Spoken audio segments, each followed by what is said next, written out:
1942 के करीब की बात है। सेकेंड वर्ल्ड वॉर अपने चरम पर था। रातों को सायरन की दहला देने वाली चीखती आवाज़ें लोगों के रूह को कंपा देती थीं।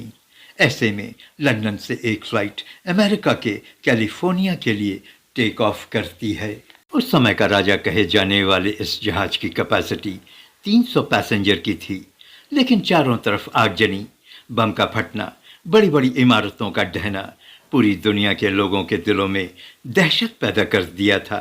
लोग अपने घरों से निकलने में कतराते थे। अपने माँ बाप, भाई बहन, अपनों को छोड़कर जाने में डरते थे। 300 पैसेंजर की कैपेसिटी वाले इस फ्लाइट पर मात्र 20 लोग ही थे। शायद कोई बहुत ज़रूरी काम से वो बाहर निकले थे। शायद कुछ लोग जो इंग्लैंड में किसी वजह से फंस गए थे, अपने घर की ओर भाग रहे थे। यह अमेरिकन एक्सप्रेस का प्लेन अपने 20 यात्रियों को लेकर कैलिफोर्निया की ओर चल पड़ता है।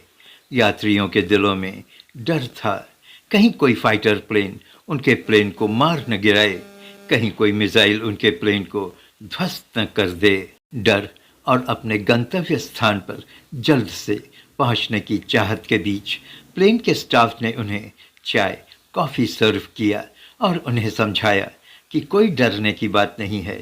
एयर होस्टेस ने माइक पर कहा, अब वो अटलांटिक महासागर के ऊपर चल रहे हैं और हर सेकंड वो अपने डेस्टिनेशन की ओर बढ़ रहे हैं। क्योंकि उनका प्लेन महासागर पर है, यहाँ कोई मिसाइल नहीं आने वाली और उन्हें यहाँ रिलैक्स फील करना चाहिए।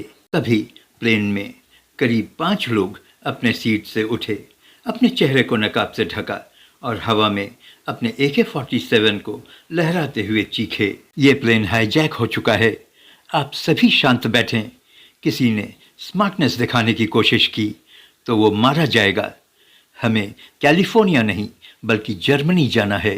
तभी 5 आतंकियों में से एक कॉकपिट की ओर तेजी से बढ़ता है, लेकिन पायलट सैमसन सूझबूझ दिखाते हुए कॉकपिट का दरवाज़ा बंद कर लेते हैं। कॉकपिट की ओर बढ़ता हुआ आतंकी कॉकपिट का दरवाज़ा बंद होते देख बौखला जाता है और अपने बंदूक के बट से दरवाजे को पीटने लगता है और चीखते हुए बोलता है, I will kill you, I will kill you, open the door.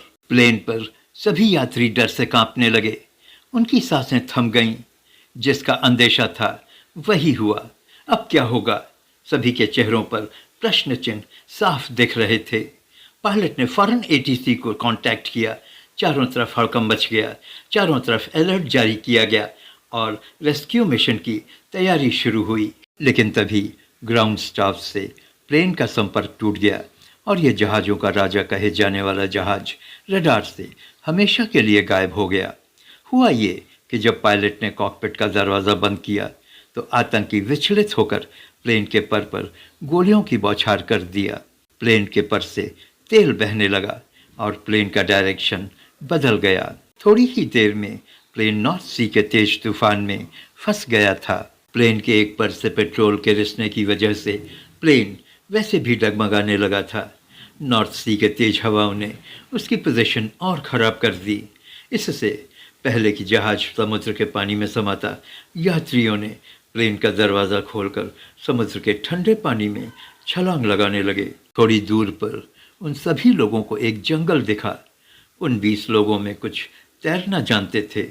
उन्होंने उनकी सहायता की जो तैरना नहीं जानते थे। किसी तरह 24 लोग अपने हाथ पैर पटकते हुए किनारे पहुँचे। ये जंगल दिखने वाली जगह एक टापू था।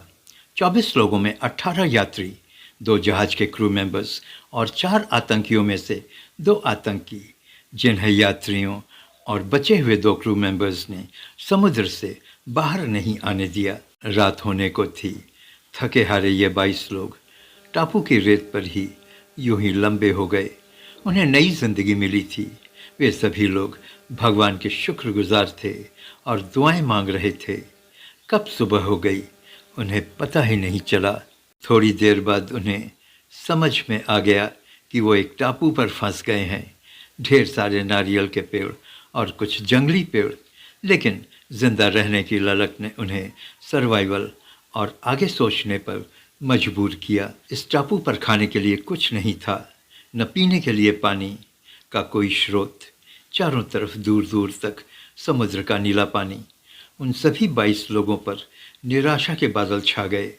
अब उनके दिमाग में बस एक ही बात नाच रही थी, और वो थी यहाँ से कैसे निकलें।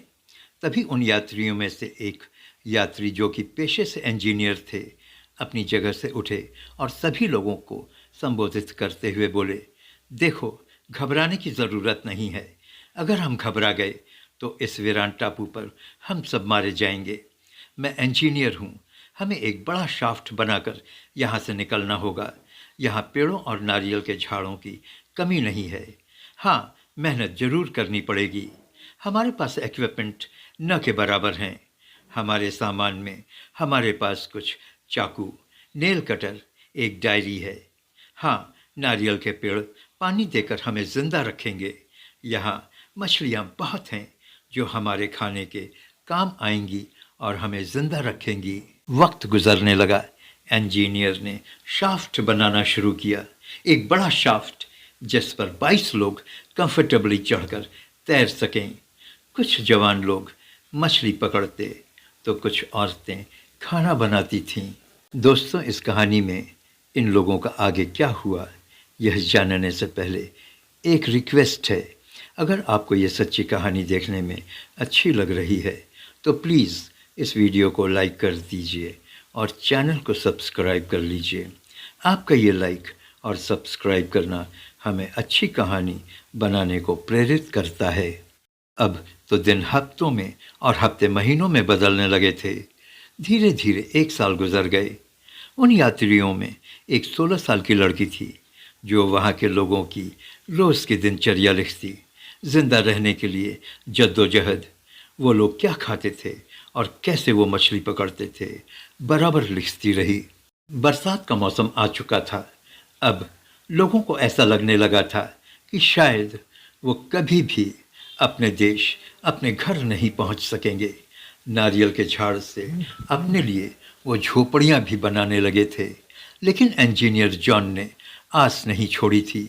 वो अब भी शाफ्ट को बनाने में लगे हुए थे। एक दिन अचानक आसमान में एक जहाज दिखा। सभी द्वीप के उस ओर दौड़ पड़े। सभी चिल्ला रहे थे, हेल्प, हेल्प अस। लेकिन जहाज पर सवार लोगों तक शायद उनकी आवाज़ नहीं पहुंच सकी थी। सभी निराश होकर के वहीं रेत पर अपना सिर पकड़कर बैठ गए। उम्मीद की एक किरण, और वो भी खत्म हो गई थी। अब तो जहाज भी उनकी नज़रों से ओझल हो चुका था। उधर प्लेन के गायब होने पर अमेरिका और इंग्लैंड ने संयुक्त रूप से एक सर्च ऑपरेशन शुरू किया, लेकिन जहाज का कुछ पता नहीं चला। 1 साल गुजरने को आ गया। लोगों ने उस गायब हुए जहाज के मिलने की उम्मीद छोड़ चुके थे। उन 22 लोगों के रिश्तेदार और करीब के लोग भी निराश हो चुके थे। इंजीनियर साहब की शाफ्ट तैयार हो चुकी थी। आज उन सभी को एक बड़े और ख़तरनाक मिशन पर निकलना था। बाकी की दुनिया के लोगों की तलाश में अपने करीबियों के पास पहुंचने की ललक उन सभी लोगों के दिलों में एक अजीब सी अनजान शक्ति का संचार कर रही थी। सभी ने ऊपर वाले का नाम लिया। कुछ खाने का सामान जैसे नारियल व मछली शाफ्ट पर रखी। सभी शाफ्ट पर सवार हुए और चल पड़े एक अनजान मिशन पर। समुद्र शांत था। हवाएं मध्यम गति से बह रही थीं। शाफ्ट आगे बढ़ रहा था, लेकिन किसी को पता नहीं था कि वो किस दिशा में जा रहे हैं। अचानक हवाएं तेज हो गईं। थोड़ी ही देर में ये हवाएं विकराल रूप से बहने लगीं और ये शाफ्ट बड़ी बड़ी लहरों पर कभी ऊपर कभी नीचे उतराने लगीं। मौत सामने थी। लोग चिल्ला रहे थे कि तभी एक अजूबा हुआ। आसमान में 2 हेलीकॉप्टर्स दिखे।